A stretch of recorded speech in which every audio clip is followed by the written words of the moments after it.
Okay, interesting story. I went into Gamestop to trade in the last copy of Cyberpunk. While I was in there was a guy selling a bunch of game stuff, and a lot of it, the guy at the counter said, "Hey, we don't take in." So I respectfully asked the GameStop employee and asked the people, I was like, "Hey, can I take a look at the stuff that you don't buy?" Because he was recommending places to go sell it, and he said, "Sure, just you have to step outside the door to hand the cash over." I was like, "Perfectly fine by me." So I stopped and took a look. Get a PS Vita, which is going to be for parts only. It's got a cracked screen, scratches on the back, everything like that.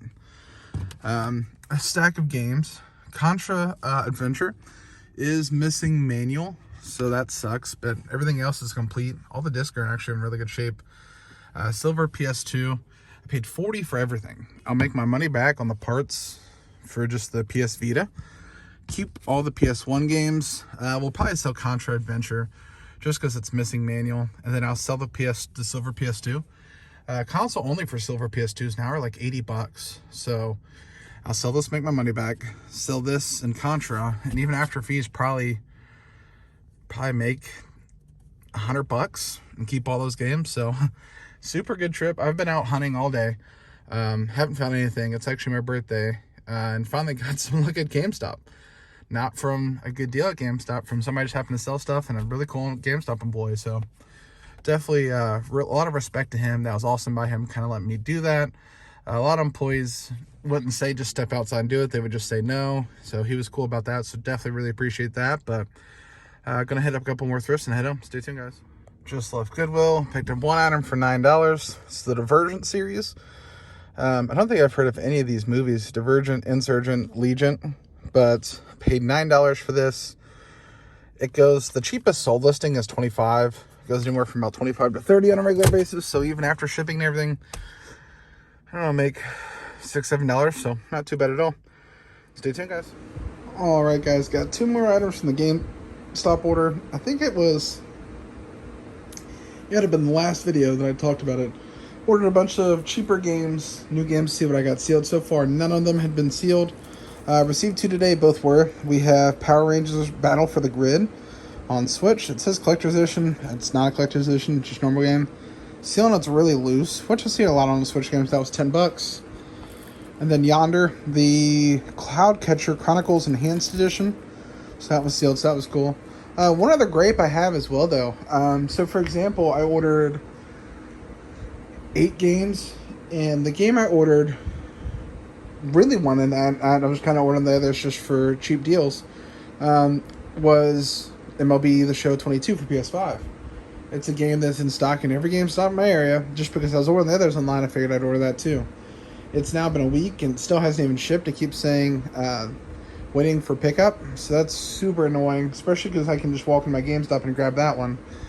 And obviously it's going to be new. The reason I ordered from the website is because I've heard and seen in personal experiences a lot of times when you order new games from the website, you have a higher chance of them coming sealed. This time it was absolutely horrible. It was 25%. Ordered, it may have been a little less than 25%. I ordered 8 or 9 games and 2 of them came sealed, so definitely rough. Probably could have got just as good odds in the store and got my MLB The Show already, so that sucks, but stay tuned for more, guys. First up, first pickup, Value Thrift. These two are in a bag at $25. They're worth probably about $40, so not the best deal for a thrift store, but 2 GameCube games I don't have, so they're both complete, but they do seal these in a bag, so you don't get to see the disc ahead of time. Both discs are in decently rough shape. Hopefully they work. If not, nothing seems too deep, so I can probably resurface them, get them to work.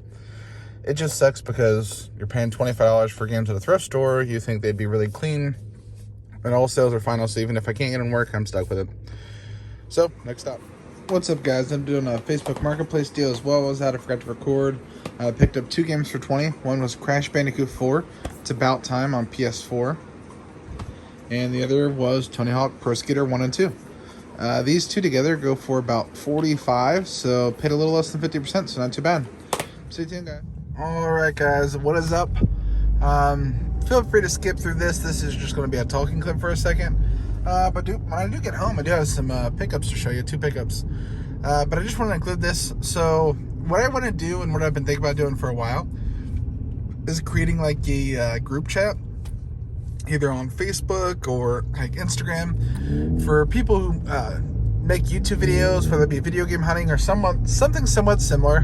Because the idea is what you can do is bounce off ideas back and forth between people, between maybe different ideas with content, different ideas with editing, different video ideas in general, or you can also do the constructive criticism. That way it's like, hey, I'd recommend this, or hey, you do a great job with this, or things like that. And also maybe come up with like some collabs and stuff like that too. Just kind of help each other build each other. A lot of YouTube is like negative, unfortunately, but I want to try to bring out some of the brighter sides and some of the connections you can make there to help network and help grow each other and be as successful as possible when it comes to growing your YouTube channel and things like that. I know that's kind of broad in general, but I've been thinking about doing it for a while. So if anyone would be interested in anything like that, feel free to let me know. And maybe drop basically like a way to contact you. That way I can get you involved in that.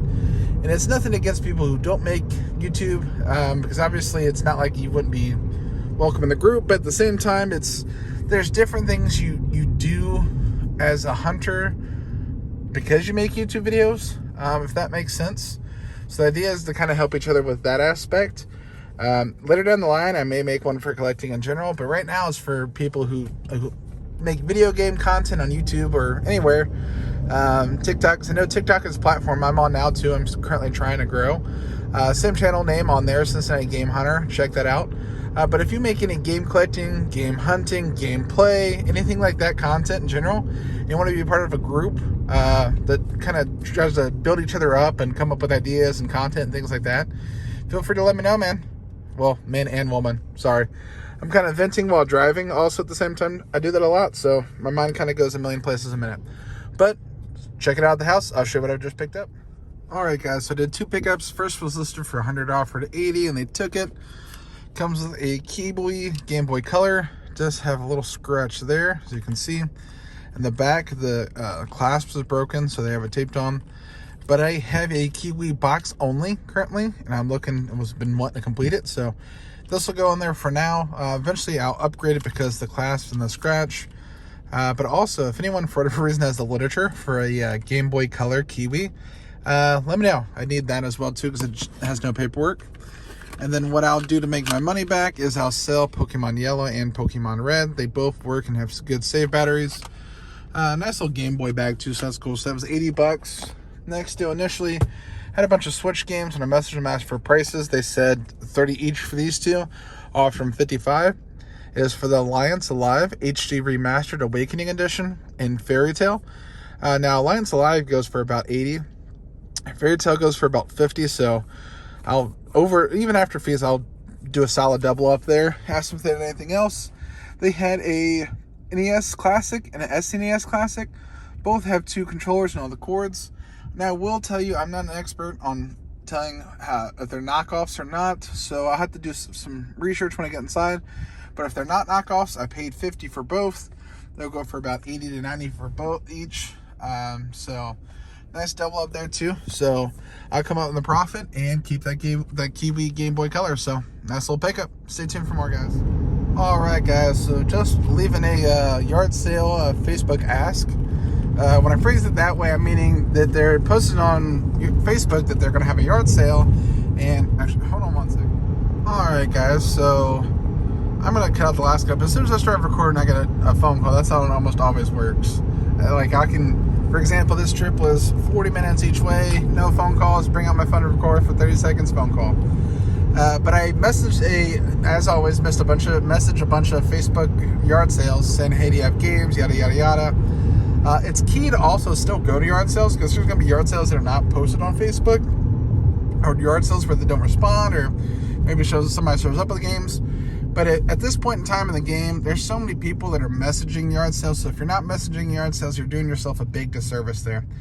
So I ended up messaging her a couple days ago. She was like, oh, I have tons of games. I was like, awesome. Is there any way I can see photos or anything like that? I'm very interested. She goes, I have to dig them out. I was like, okay, take your time. If it takes a couple of days, that's fine. Just let me know. And then she left me already. I was like, also, I can come. I'm busy that Friday, but I can also come Wednesday or Thursday to take a look at the games. So also mentioned that. And then she messaged me photos today, and there was some solid titles there. She was like $5 a piece on the game. Systems are $100. That's kind of what I'm doing right now. I started sending her a list of like games I'd be interested in, and she was like, no, I'm not pulling games. Come out and you can take a look and buy whatever you want now. I was like, awesome. So I head out there, bought a ton of stuff. I'm going to show you when I get to the house, and even got a free PSVR. I'll go over that when I get home too. Stay tuned, guys. All right, guys, time to go over the lot. Start from the top. We have Ratchet and Clank, Kingdom Hearts, Skyrim, 7 Days to Die, Red Dead Redemption 2, Loading Human Chapter 1, Riggs, Robinson the Journey, Resident Evil, some more PS3 games. Dragon Age Origins is pretty solid, the Ultimate Edition. 3D Dot Game Heroes is a $60 game, so look out for that. Kirby Return to Dreamland is $60. Both the Sonic games are about $30. Breath of the Wild is about $30. Simpsons games about $30. Then obviously, you know, your normals, New Super Mario Bros., Mario Galaxy 1 and 2. Pokemon Battle Revolution in there, solid too. Wii Sports Resort, Nuts and Bolts. The Sonic Heroes Super Monkey Ball Double Pack. Everyone knows about the GameCube one. The Xbox one's still worth about $30, so watch out for that. Left 4 Dead, Mario Party 9, Sonic Generations, Pac-Man and the Ghostly Adventure 2, Sonic Colors, Red Dead Redemption Game of the Year Edition, Donkey Kong Country 1 and 2, Zelda and Turtles in Time. And there is the VR controllers or Motion Plus controllers. When I got there, they said they had a VR, but it was having some issues connecting to the PlayStation. Not sure what that means, but they said they were going to throw it away. So I got it for free. I mean, even the controllers alone, I can get like 25 a piece for. And even the system as parts, I can get about 50 for. So factoring that in, I paid $200 for everything, and the potential value on this is $1,000. So really, really, really solid lot, guys. So awesome way to end my Thursday. Put it out the coupe at the light.